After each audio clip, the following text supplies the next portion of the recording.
capable of discerning what is really good and responding to it, then these qualities of Iranian civilization will continue to survive.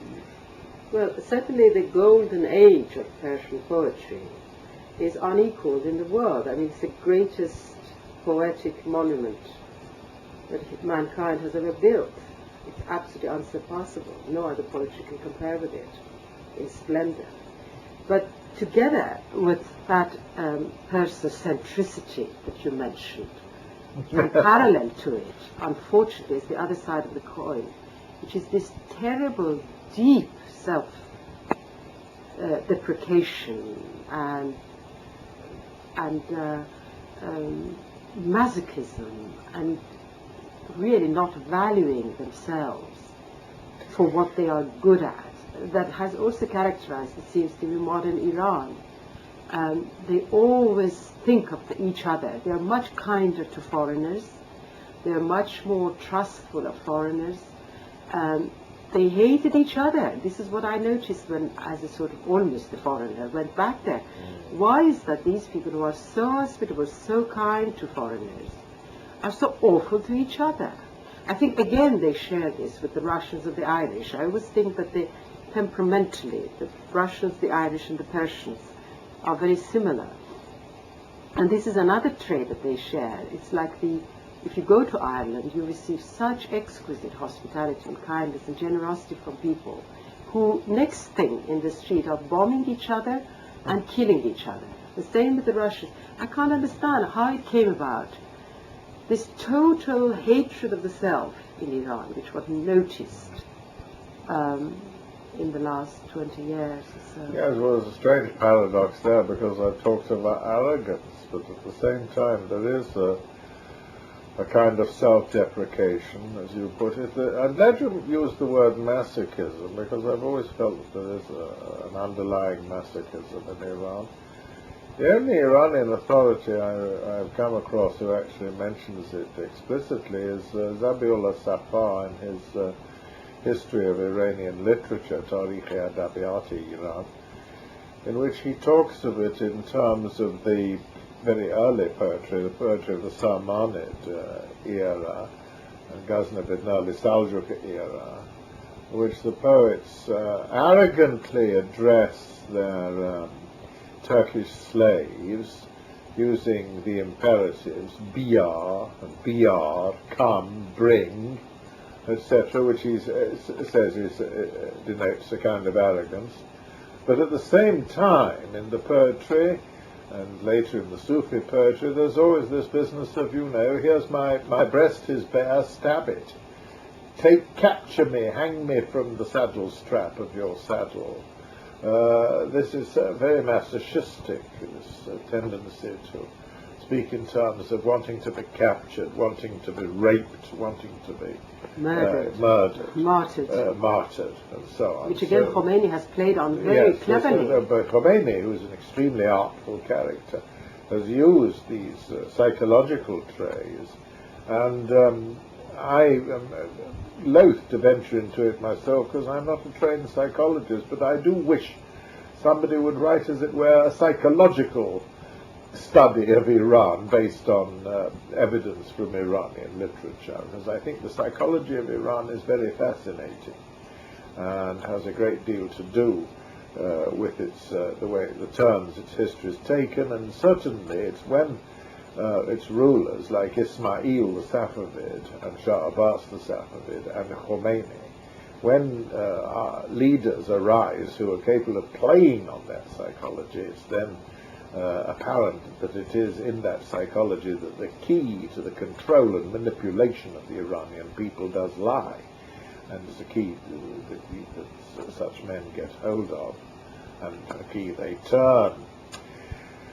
So that masochism has always struck me as being evident. The Iranians, of course, it gives them a positive as well as a negative aspect, because it does mean that Iranians will suffer far more for far longer than most human beings seem to be capable of. They have a tolerance of suffering, very high threshold. A high threshold in excess of of many human beings. I'm so glad you use the same vocabulary that I thought of in this context, this high threshold.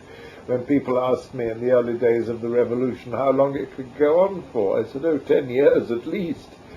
And they'd be surprised that I'd have to tell them. I'd say, yes, but Iranians will suffer insuperable horrors of torment for far longer than anybody else. And the reign of Nader Shah is a case in point, when there's evidence in one of the annals of that reign of how we used to sit in our tents at night and wonder to each other how long we could stand it, the cruelty and tyranny and terror that this man spread. So once again, Iran is has fallen out of the frying pan into the fire. What is it? As Charlie the Chop, Ustad has from a reign of terror and tyranny into a reign of terror and tyranny.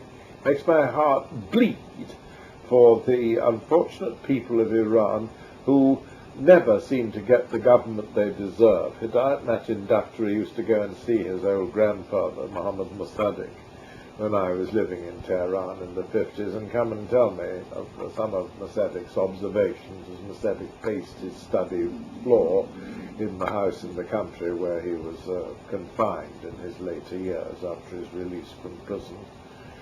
One day Hidayat came to see me and he said my grandfather was saying that he loved an English saying. He was very fond of it. He thought it was so accurate. Every people gets the government they deserve. Well, I must say that I see what he meant. As the ousted premier, that they got the Pahlavi back in power. But I think the trouble with the Iranian people is that they do not ever get the government they deserve, for they are not wicked enough to deserve the kind of governments they almost invariably seem to suffer from. Another of the remarks Hidayat Matin Daftari told me his grandfather made was, he said we used to find him walking up and down saying, Pedar sukhte mardum, Pedar sukhte mardum. What swine the people are, I suppose you could roughly translate it into English, the people, the swines, what swines the people are. And when asked why he brought this odious remark about the people up so often, he said, well, they let me down. He felt that he'd been terribly let down by the populace of a country he had tried, he felt, to serve and to rescue from the Pahlavi tyranny. So but that is what also the Shah felt quite. He felt terribly disappointed in the people. The Shah, of course, did too. The Shah did too, because every time he tried to do something, somebody threw a bullet at him, or did something, and eventually he lost respect for them. Yes, I think in the end the Shah hated the Iranian people, was always my feeling, that he really actively disliked them. Which is a pity, but the Iranians are not very easy to govern, never have been. It's a highly heterogeneous nation. It's a very fragile unity, Iran is. Shah, king of kings, the assumption being that there are many Irans and many leaders in it. And when people ask me about possible future developments, well, of course, one can't make predictions. It's very difficult to make predictions about Iran. But I do sometimes believe that there might be a kind of inevitability about history. The history of Iran in the past has always meant that when a central paramount power collapses, a period of disintegration follows, of regional autonomies, Muluka Tabayef, local princelings, local kinglets follows. Well, with the collapse of the Pahlavis, one could say that a central paramount government was destroyed, and I can't help wondering whether perhaps before another one arises in the place of the present dictatorial regime, Iran might ultimately not have to go through this phase of Muluka Tabayef, of regional, semi-autonomous. But you see, as you said, the psychology of Iranians contributed to their history, but it's also really, or more so, the other way around, that the history of Iran has contributed to this psychology of masochism and self-deprecation, because every time they tried to build up and raise their head, in came another rush of Central invaders, Central Asian invaders or anybody, and sort of beat them on the head again. And so they developed this fatalism on the one side, but and another thing is that you shouldn't attach too much importance to the goods of this world because you don't know how long it's going to last. They're too ephemeral. Too ephemeral. All that has contributed to this psychology, and sort of it becomes then a vicious circle. But one doesn't know how long this will last. The ultimate, of course, danger is the takeover by Russia, or don't you feel that? The risk of Iran's being dismantled as a nation, of course, has persisted ever since 1800, certainly in modern times. And there is a risk that the Soviet Union may take the northern provinces, Gilan, Azerbaijan, Khorasan even. But that could possibly only happen in the event of détente between Russia and the United States. But I think the worst that would probably occur is that Russia and the United States might decide if Iranian expansionism, for example, this idea of exporting the revolution were to persist and to create grave apprehension on the part of the USSR and the USA, who would both have reason for grave apprehension if exporting the Iranian revolution became a fact. If that threat were to amount to anything, then I think the worst that would happen would be that the Russians and the Americans would come together, and a démarche, a détente between Moscow and Washington in itself would be enough to terrify any Iranian government. Because one thing that any Iranian government fears is the two superpowers they like to feel they might be able to play off against each other coming together, and it may be that the worst that would happen would be a repetition of the Anglo-Russian agreement of 1907, the division of Iran into a northern and southern sphere of influence, the Gulf and the oil-bearing Arabian side of it being in the American sphere of influence, and the Russians, the northern provinces of Iran being in the Russian sphere of influence. That might come about. Don't think, however, that even that will come about, because for one thing, I think the threat of the exportation of the Iranian revolution is being daily curtailed. I think the ruling authorities in Iran are turning away from that threat now, increasingly, and making the fact that they are more and more public, because they realize that this is counterproductive. It's going to create a great deal of enmity and to encourage détente between Russia and America. And secondly, I don't think that Russia and America, I don't think that either of them wish to be any more implicated in Iranian affairs than they can possibly help.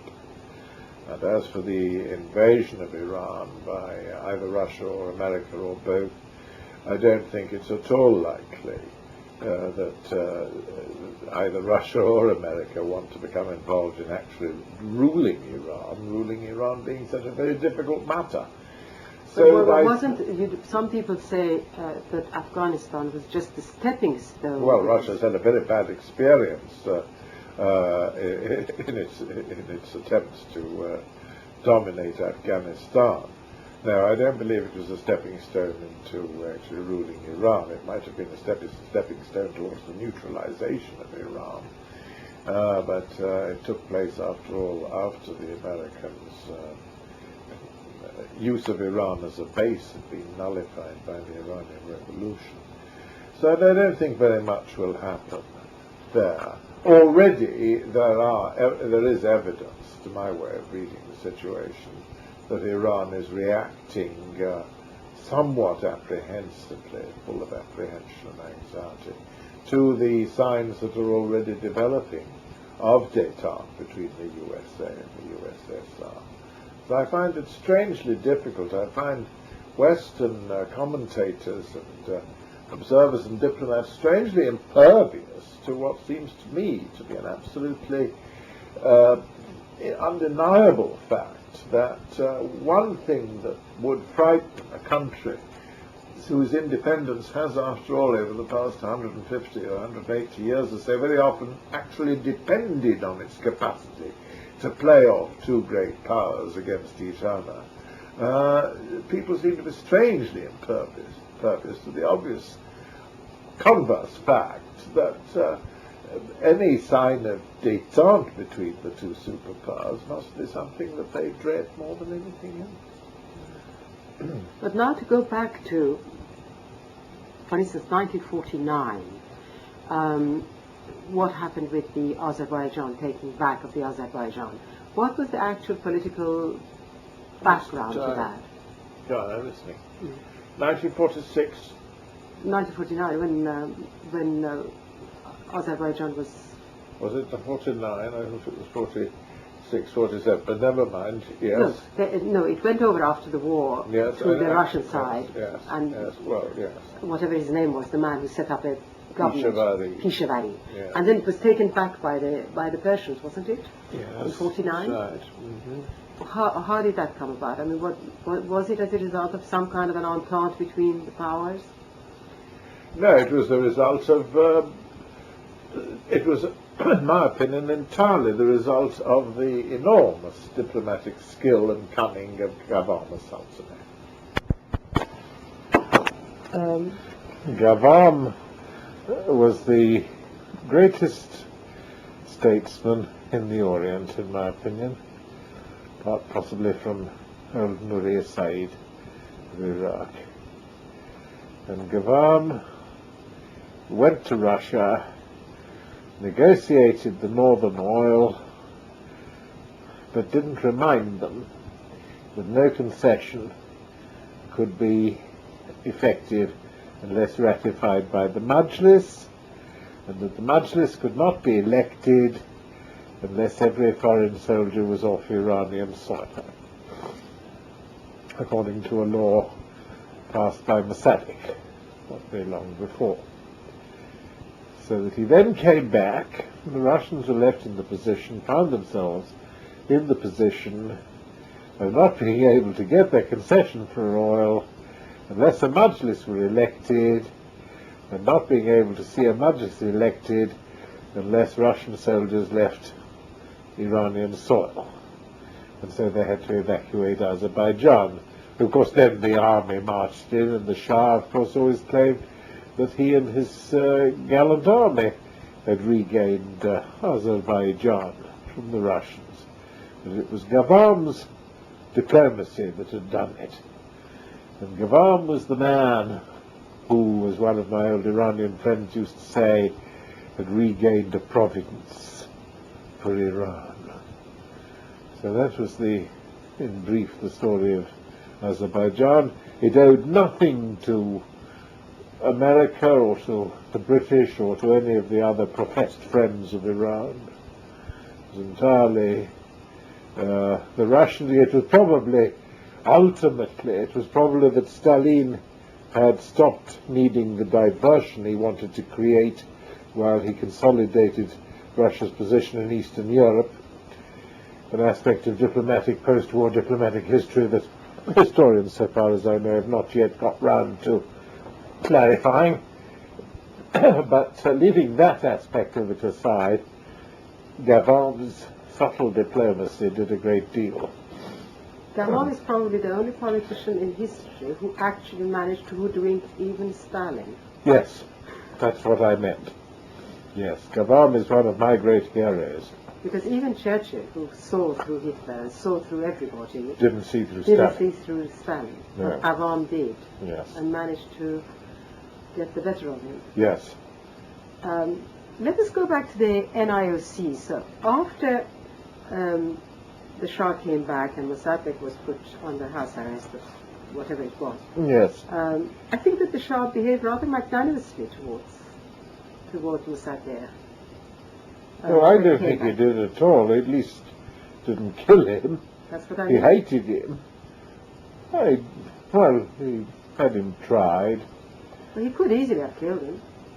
I suppose he could. I would have thought it was hardly magnanimous, politic perhaps, but not magnanimous. Mm. And so there was the consortium. Now, what happened then? I mean, who arranged the consortium and what happened? Oh, that was arranged mainly by with the Shah's acquiescence, of course, to reactivate the oil. It was part of the deal, I suppose, for the return of the Shah to his throne. But I wasn't in on those details. I suppose it was Hoover, wasn't it? Had a lot to do with it. And was it Hoover? I can't remember now. Anyway, the consortium was set up. Ali Amini, of course, on the Iranian side was the most instrumental in actually arranging the details. What do you think of Amini? He is one of the old guard, sort of old. Well, I've always had a very strong spot in my heart for Amini. I think he's a perfectly sincere, old-fashioned Iranian gentleman. They had nothing to gain by being corrupt, and therefore uncorruptible. Patriot. Well, those Iranians who had an awful big stake in Iran. I mean, no, I think is totally admirable, totally patriotic Iranian. And then, so they came to a deal, and the national... If only the Shah had been willing, which he never was, to trust people like Amini and to listen to their advice, he might still have been there. Or at least his family might. But Shah, of course, couldn't bear people like Ghulam Sultani and Amini because they represented a threat to him, he thought. Wrongly, I think. But he thought it. He thought that they represented a threat? Yes. Well, what kind of a threat? Well, they were, to him, they were representatives of a much older regime. They were both Rajahs on their mother's side. After all, Fakhruddin, I mean, his mother was the daughter of Muzaffarin Shah, a lady I had the honour of knowing. A very, very formidable and very grand lady indeed. And the Shah felt a sort of inferiority in the presence of such people, because these people were part of an older Iran that had been in existence long before. It had been important and influential long before anybody had ever heard of Reza Khan Mir Panj, the Shah's father. Well, you know, frankly, I don't go along with that, to tell you the truth, Peter. I tell you why. Because if you go back also to the origin of the Qajar, who was Muhammad Khan Qajar? I mean, it is always like that. Indeed, if you go back to the origin of the... Muhammad Khan Qajar, we know perfectly well who he was. He was traceable back at least as far as the Mongols. The Qajars were Noyans, nobles who came the west with the armies of Genghis Khan. I know, but what I mean is that, you know, you have to start somewhere. Muhammad Khan Qajar was not an upstart. He was not an adventurer. Fath Ali Khan Qajar was considered important and influential enough for Nadir Shah to be involved in his murder in the time of Shah Tahmasp III, the Safavid. No, I don't think there's any comparison there. I think historically that would be inaccurate. I know, but what I mean is that it really doesn't matter where you come from. It's much more important where you're going to. Somebody has to start somewhere. And I think that after the revolution of 1906, I mean, I may be wrong, you correct me, But after the revolution of 1906, the country was gradually disintegrating and falling into pieces. Oh yes, Reza Khan did a good job. Did come and got it together. Oh yes, I'm not contesting that. What I'm trying to talk about is Mohammad Reza Pahlavi, Reza Khan's son's feeling of inferiority in the presence of people like Ali Amini and Gharam Sultani. Reza Khan, his father, would have no feeling of inferiority. He couldn't care less. It was the son's psychology that I'm concerned with. Yes. And his inability to take advice from people like Ali Amini. Reza Khan's father, Reza Shah, was the one who said of Ali Amini's mother that she was the only man in the Qajar family, showing the difference in attitude. Yes. Reza Shah was not afraid of Ali Amini's mother. He recognized that she was a powerful and fine woman, and if she'd given him advice, he'd have listened to it, as I believe he did on several occasions. I wouldn't, if I were the Shah, I wouldn't feel any inferiority towards the Qajars, because whatever they may have been, they were, towards the end, a bunch of degenerate. No, they weren't. That's not true either. Well, I mean, you told me a story on this tape saying that how he was getting his money out of the country. Oh, Ahmad Shah, yes, That's he was what I only mean. one of them. But I didn't say that the whole of the Qajars were a bunch of degenerates, because they weren't. Ali Amini is certainly not Avery. No, of course they are not. Those are the, but I mean, Ahmad Shah certainly was, and he really didn't care about the country and about the crown. And no, he was not a very good representative of the family. And somebody had to come and rescue, just as somebody now has to come and rescue. Rescue the country. That's right. Yes. Come and rebuild and start the process of That's rebuilding right. and regeneration, as it were. Somebody has to do it. Yes, did a job that was largely undone later. Anyway, so the AIOC then was set up. And who were at the first the people who ran NIOC? Because you said that the NIOC was on the whole very well run. It was very well organized. Fala, of course, was important. In it, Fuad Rouhani was another, and a very good team of engineers trained by the AIOC, and then Abdullah Intizam. But the AIOC's trained people gave it a momentum which carried it on for a very long time, very well. Eventually it became perhaps a little bit wobbly, but the oil industry it worked itself with good technology and so on. And Iqbal was also at some point with the head, wasn't he? Yes, Iqbal became the head for a very long time, manager. But what... Well, he never interfered because he didn't know anything about the industry. Well, he interfered a little, but he was generally kept very much in his place by Fala and Baba Mustafi and others, the technologists.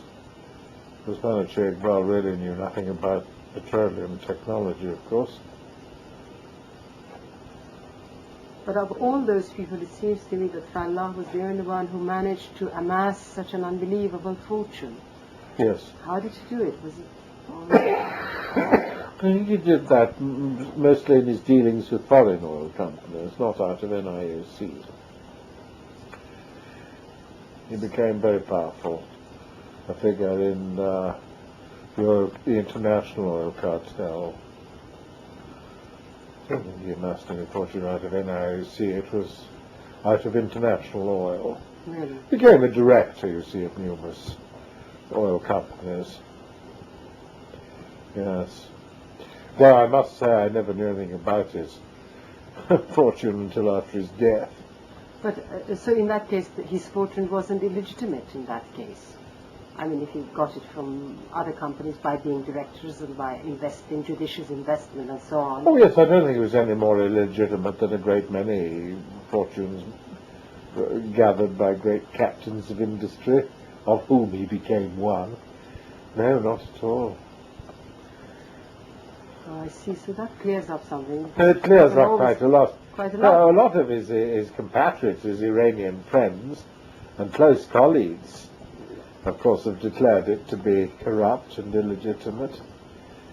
But I think that sort of declaration may partly be ascribed to their lack of adroitness. They weren't as clever as he was. He was an immensely clever and very, very active man. Partly sour grapes, I think, on their part. I find it very difficult. There is a fellow that I knew fairly closely for a good many years. I find it very difficult to think of him as corrupt. I think he was immensely clever and immensely probably necessary to the international oil community with his vast wisdom and knowledge of the industry.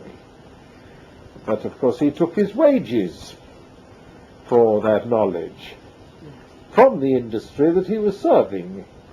And it turned out when he died that he was worth billions and millions of and had